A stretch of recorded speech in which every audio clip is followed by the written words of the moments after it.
Welcome back to Sailing with Faith. Don't forget to like and subscribe during or after this video. And this is the story of a project boat on the James River, and it's now a Browns Marina, and I'm just going to describe some of the work that's been done. It's a little bit further away, so I actually take a car ferry. Really quick, as you can see. Yeah, it goes from the north to the south of the river and ends up a little bit closer for where the boat is right now, Faith. So as you can see, I got the prop on. The prop was bored. You've seen the previous videos how I did that. Bore out the prop to fit the shaft, and you can see I've removed the rudder support, and you'll see why. Luckily I did remove it. These bolts have been in 38 years, I'm sure. They're not new. Not corroded, but just disintegrated. Those are marine grade, supposedly marine grade stainless steel bolts from Irwin, the manufacturer. Anyway, I remade those, you'll see in a minute. So what's important to do, when you're balancing the prop, is to make sure the distances are correct from the tip to the shaft, and that way you'll know it's central, and the probability is that it's balanced as well. A prop this small, it's less critical than some of the larger props because they have less weight to offset it. Change the anode out. As you can see, that was well overdue. I only put one. I actually bought two, but I just put one on. Interested in your thoughts if two anodes would be better than one, or is it because it's electrical, doesn't make any difference?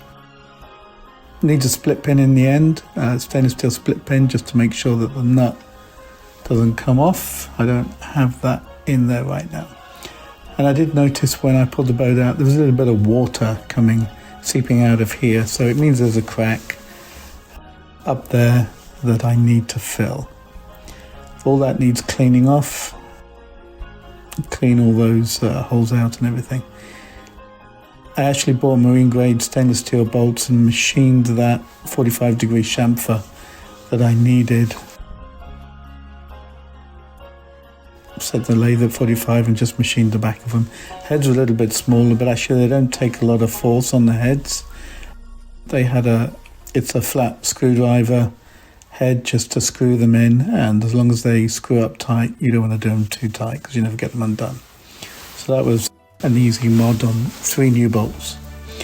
Here you can see it's finished. I did put some 5200 around some of the gaps that I could see had developed. I also lifted the engine because the shaft was actually touching the stern tube where I was just pointing to. Yeah, there's the anode. So I moved the engine up and made sure that the shaft was very well aligned, and put way too much 5200 in. Before I actually paint the bottom, I'm going to be scraping that sealant off because there's no need. If you put anti-foul over the sealant, eventually it'll just peel off.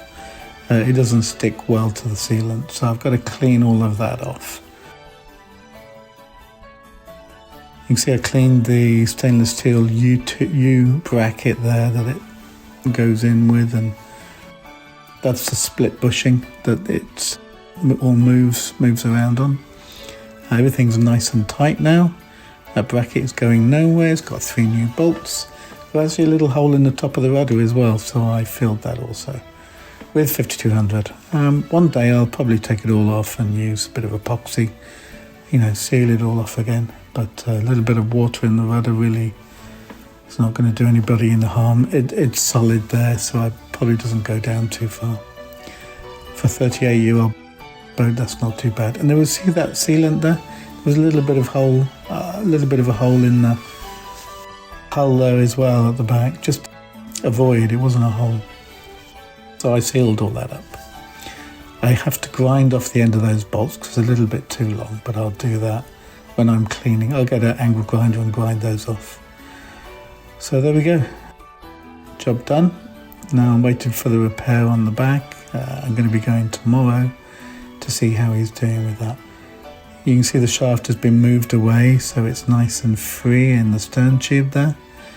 And That's going to be a lot better. So, yeah, moving the engine up and down was the way. You have to very carefully make sure you're not putting the coupling, the gearbox to shaft coupling out of alignment when you move that engine up and down. So I figured it all out and worked it out with trigonometry, how many turns on the 2 front bolts and the 2 rear bolts, engine supports of the engine. Walking forward, you can see the keel shape is unusual. It's hybrid.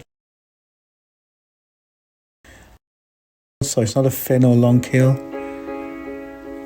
It's between the 2. There's my lightning conductor. No problem there. Probably next time I take it out, I will pop that off and reseal that, clean it up and reseal it. But yes, it's a hybrid keel. So it actually only draws, I think, about 4.5 feet. But this thing sails beautifully. It's a fast cruiser. The hull's really not had anything done to it except for anti-foul since it was floated new. So but it's in really good shape. There's no issues with the hull. Just needs a bit of cleanup, pressure washing before they anti-foul it. That's really about it.